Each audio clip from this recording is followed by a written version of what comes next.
What's that? Promise the fans the Knights will be shown no quarter. When you guys are ready, I'm rolling. You're rolling. Michael, it's probably a little bit of a bittersweet day, but I imagine that the positives are outweighing the negatives right now, right?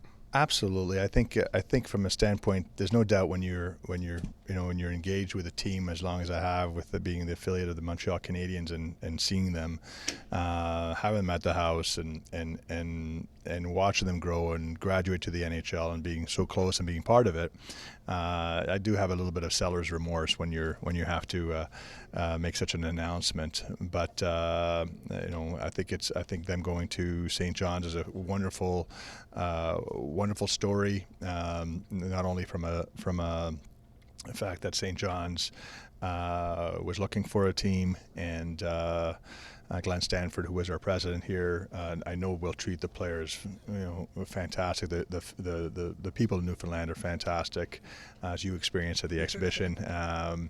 And it's a direct flight from St. John's to Montreal when guys do get called up. So from that perspective, that made sense to me. I'm excited about OHL hockey. I think it's a great brand, and I think it's competitive, and I think it's exciting when you look at guys like McDavid out there and making highlight reels and highlight reel goals and being on the whatever the highlight reel of the night or the highlight of the night. I think it speaks to the level of hockey that Hamiltonians are going to be looking forward to see. Is that maybe one of the things that the fans will notice the most? Is as much as the guys who play in the American League, they're men and they're very talented guys. Most of the time, the guys who are going first, second, third overall, they don't spend any time down in the American League. Yeah, you get to see those guys. That's a very good point. I think we'll be.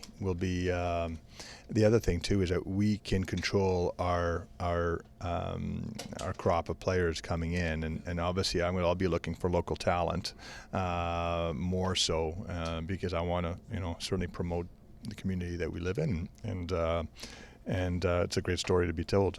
It's kind of the easy thing, right? When you can get some young guys who go up through the junior Bulldogs ranks and they can come up and play for the Bulldogs again, it kind of brings that continuation and just kind of the fluidity. Well, certainly when they come, as they can aspire, it's that much closer. That's why we're going to play in Montreal today, in Montreal on the weekend, at the AHL level, because they're so close to making the NHL. I wanted them to taste it and see it. So this will be a better stepping stone for our young minor hockey Bulldogs going forward. Yeah. Well, the process of this, was it just kind of as quick as it seems? Because it seems like it was, here's the opportunity, jump on it and run. Yeah, it was crazy. It was crazy. It's been probably really 2 weeks in the making, and all the moving parts. But you're talking about people that you trust, that you've had relationships with before, that are men of their words.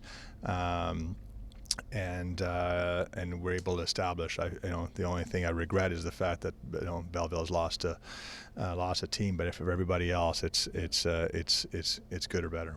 When you look at the Belleville Bulls team, are you even looking at the team yet, or are you just kind of making sure you get to this point first? To me, it was to get to this point first, but I know there's some local talent that's playing for Belleville today, and so that'll be exciting, and then we'll come to that time. I think right now it's not effective till the end of the season, so right now all I'm focused on about is Rochester and Montreal and then Texas trip, and right now it's about our AHL Bulldogs making it to the Calder Cup playoffs. Was it tough telling the guys this morning the news, because it seemed like it kind of hit some of them pretty hard, and I imagine it hit you too? Well, at the beginning of the season, you sit down and have them over at the house typically, and I welcome them to the family because there's always a new crop of players coming in, and I'm it's going to be a season where we're family, and to me, I hadn't seen Greg Patterin since he's been sent back, and he's the first guy I wanted to see and hug and congratulate him. I'm so happy for him and get his feelings, how he felt when he was in Montreal, and give him the encouragement that he deserved. And I'll be missing that. And I think it kind of resonated in the dressing room. But I also told him how great St. John's is, but they're professionals. These guys are professionals, and it's part of the business. right now there's a task at hand, and that's making it to the Calder Cup. I guess at the end of it, when you talk about kind of watching the guys go up, that doesn't really change. Different levels now, but you'll watch guys come from the OHL to either make it to the American League or the NHL, and you'll still be able to kind of cheer the guys on that way.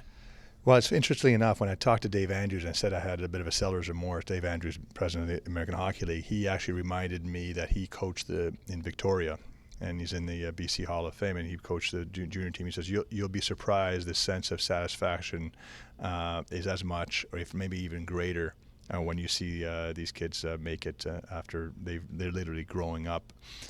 You're watching them grow up under your eyes. So I'm looking forward to that. I guess kind of watching a 16-year-old turn into a 20-year-old is going to be a whole different kind of ball game. Yeah, I'm glad I'm not billeting them. At the end of it, it's an exciting day for hockey here in Hamilton. Michael, thanks a lot. Thank you.